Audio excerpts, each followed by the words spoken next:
think one of the things that you're saying about Pebbles, because some of us know Pebbles from her career, this gorgeous model who sang and had those hit records, and then the next part was sort of how TLC presented her.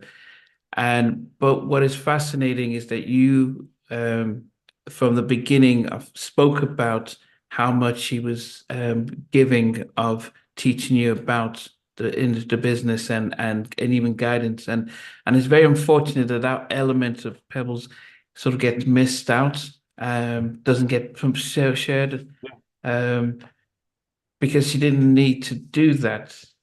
But it but She's a lovely person. I only have awesome, beautiful things to say about her because she was the first person I could actually refer to as being like a sister to me.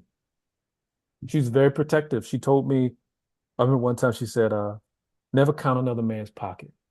I mean, I'll never forget that.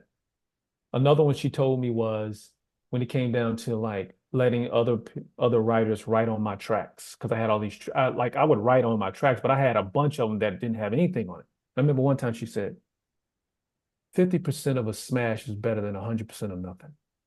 I was like, oh, that was deep. So she said, any tracks that you have that you don't have nothing written on it, send it to somebody else. So I said, okay. So she suggested I send something to this guy named Mark Nelson, who's a songwriter that was signed to yeah, Universal Music yeah. Publishing. So I send a track to Mark Nelson. He sends back a song. That song was called Come On Over Here. LA heard it. He said, yo, we should put this on Tony Braxton. That's how that happened. I wasn't trying to get on the Tony Braxton album. It's just that that song was written. Like I wrote the track for myself, Mhm. but I couldn't hear anything on it. So I sent it to Mark. Mark puts the song on it, and then we put it on Tony Braxton. Wow. That's how that happened. Yeah. Yeah, Uh, it was interesting, but she was I just can't I will never forget the lessons that she taught me because it was just very valuable lessons. And when she told me that, I was like, wow. She said, because what's old to you is new to someone else.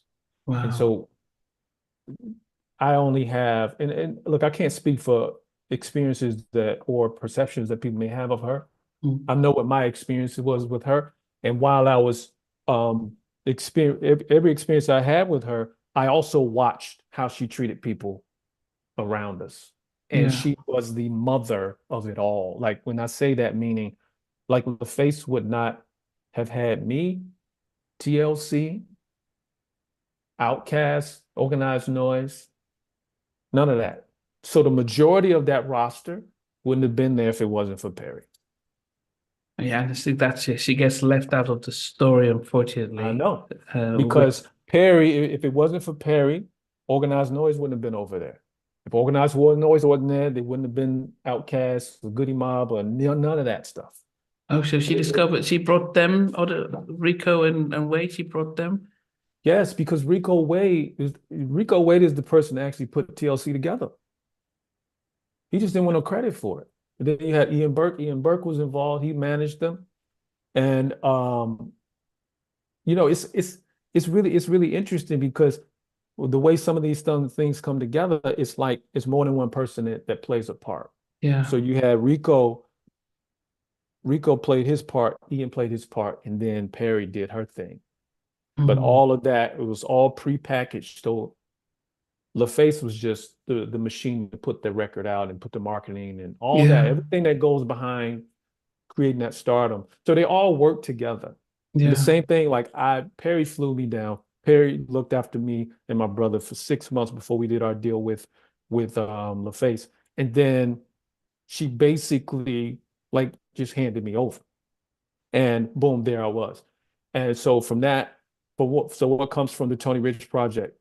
Nobody knows, which was written by my older brother Joe, which is a Yeah. song about our father. Yeah. Okay. Before, so we're going to get there. So You know? you started off working on Perry's album. Um, how was that process then? For somebody who's been like a old big sister, now you're working on her album, are you able to in the studio tell her, okay, sing it again, I like that note? Or how does that being a producer for an established artist become? Well, that's a good question because I would suggest that back then I would always tell people like, yo, if your first artist should be one that challenges you, it's going to teach you more. Mhm. So Perry knew exactly what she wanted to do in the studio. Like, so when we were working on, reel to reel 2-inch tape back then, it we would have like sometimes we would have maybe 2 to 3 reels that was just her vocals. Perry liked to put down every vocal idea that she heard, which is Uh, something that I still do to this day. So it would just be like tapes of vocals. And we would then have to comp through all that stuff, sift through it, and find out what worked because she loved overlapping things. But she wasn't hard to work with. It was just a lot of work that went into working with her. And when it came to vocals, music mm. wise, no, she let you do your thing, but it wasn't a scary thing at all. It was cool because she was very professional at doing what she does. She worked at her own pace, and primarily we were working out of their home studio.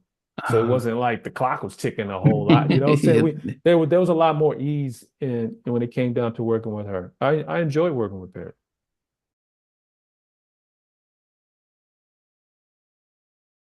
Hey guys, thanks for watching. Thanks for being a part of Halftime Chat. Please remember to subscribe, share, and comment. But most importantly, why don't you become a member of Halftime Chat? We've got amazing videos, amazing perks, and being able to support the channel. But anyway, thanks for watching. Take care. I never participated in that kind of. And somewhere in between us for even loving us, on which I didn't miss you with. What was it like growing up? she's still making an impact on 4 houses down. I have a couple of pieces. Trying to get this one and that one. That works for you, but just for me, No, okay. They understand what those boys do in the play it. These guys, they all work together. I mean, I love all different genres.